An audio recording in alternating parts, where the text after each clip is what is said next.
Investigative reporter Aaron Kaczynski in Lviv, Ukraine, ABC News' Phil Lipoff in Lublin, Poland, and ABC News White House correspondent Mary Alice Parks traveling with President Biden in Delaware. Aaron, I'd like to start with you. What's the latest on how things are progressing there as Ukraine, especially now as we head into night there? Yeah, darkness has now fallen. It's been a rather tense day, especially in and around the capital of Kyiv, which has endured aerial bombardment. There's been heavy fighting in the streets, even an errant missile that hit a residential high-rise building, simply terrifying for civilians and causing even more of them to get on the road and towards safer ground, an arduous journey. I just met here in Lviv a family from Fort Worth, Texas, teachers at a university in Kyiv. They finally made the decision with their two kids that it wasn't going to be safe. They were dragging their suitcases along the bumpy cobblestones of this ancient city toward a bus to hopefully take them to one of the international borders where they're going to wait for hours with others trying to get out. As darkness falls, Ukrainians remain defiant. President Zelensky has been on social media posting messages of encouragement, saying that the Ukrainians are not going to lay down their arms, but are going to fight. The call has gone out for civilians to protect their own neighborhoods. We saw guys today filling sandbags and stacking tires, these kinds of checkpoints along their streets, and also filling bottles with gasoline to make Molotov cocktails in case any Russian troops should advance here. And Phil, as Aaron's talking about these people who are trying to leave, we know hundreds of thousands are trying to flee the country, and many of them are heading to Poland, where you are. So what are you seeing at the border there? Well, Diane, what Aaron just described and the missile hitting the high-rise that you saw is the reason why the ministry here in Poland says 115,000 Ukrainians have come here to Poland since the beginning of the hostility in their country. 115,000, and this is just getting underway. We were at a border crossing, one of the most used border crossings here in Poland between Ukraine. It's about an hour and 20 minutes from where I am. We spent a couple of hours there this morning, and what you see on the Ukrainian side is cars and buses for miles. You can't even see the end of the line. What you see on the Polish side is not as much chaos and uncertainty as you would think. Well, the uncertainty is there, but not the chaos. The Polish authorities are doing this very orderly on the Polish side of the border. What we did see was women and children primarily, because, as Aaron mentioned as well, men 18 to 60 years of age are being kept in the country, handed rifles, and given instructions on how to build Molotov cocktails. They need to fight to keep Ukraine safe. Their wives, their daughters, their mothers are coming to this country and others to keep their children safe. It's really actually a heartbreaking scene at the border, Diane. And Phil, I know you had a chance to speak to some of these refugees. What are they telling you? Well, they're telling us they're scared.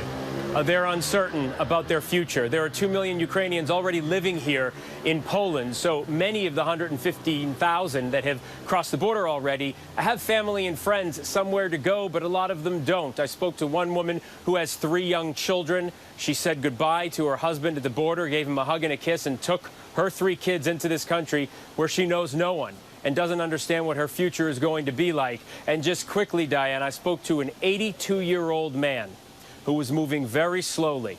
He told me his father died in 1941 fighting the Nazis on the Ukrainian front.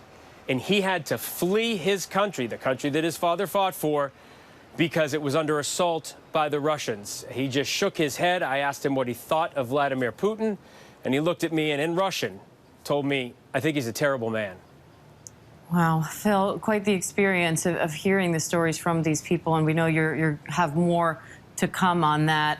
Mary Alice, I also want to go to these U.S. sanctions, though, because the U.S. is imposing new sanctions. So can you just walk us through the sanctions imposed so far and why they matter?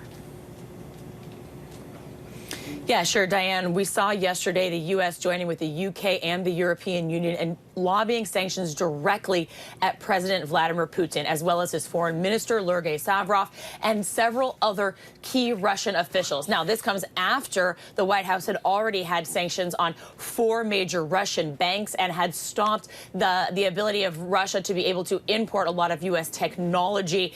You know, the White House was under a lot of pressure to take this move, even though experts we've talked to said that it's largely symbolic. The U.S. admitting that it's hard to know exactly if and where Putin has assets in the United States. But still, this is a very rare move. It will likely put severe restrictions on Putin's ability to travel, and it puts him in the company of some of the most notorious dictators on the planet. Now, are more sanctions in the works after this? Yeah, Diane, that's a $1 million question. We have heard the Ukrainians just pleading for the world to throw anything at this situation, to reconsider the idea of possibly expelling Russia from the SWIFT international banking system. So far, we have not seen the Europeans agree on that. We know that they're continuing to debate and negotiate that.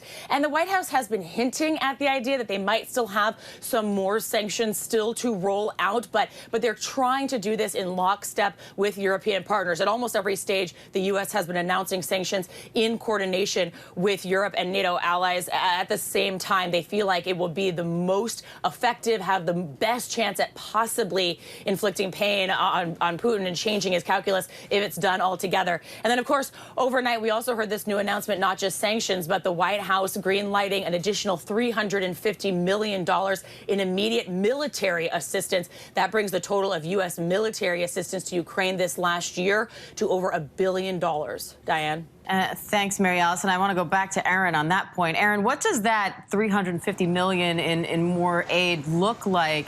And how hard is it to actually get that aid to Ukraine right now?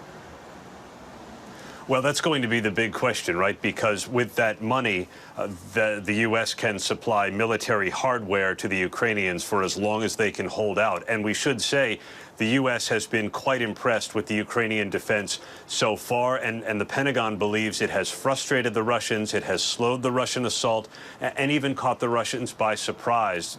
Just the formidability of the Ukrainian military and the sort of civil defense force that's mounted here.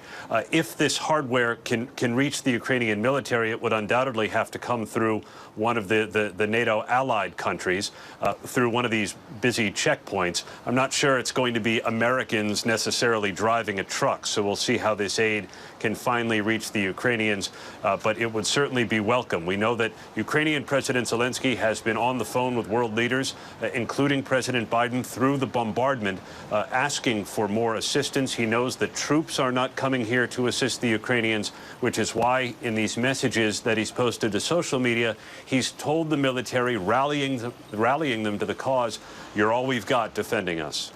All right, Phil Lipoff, Aaron Katersky, Mary Alice Parks, thank you. Hi, everyone. George Stephanopoulos here. Thanks for checking out the ABC News YouTube channel. If you'd like to get more videos, show highlights, and watch live event coverage, click on the right over here to subscribe to our channel. And don't forget to download the ABC News app for breaking news alerts. Thanks for watching.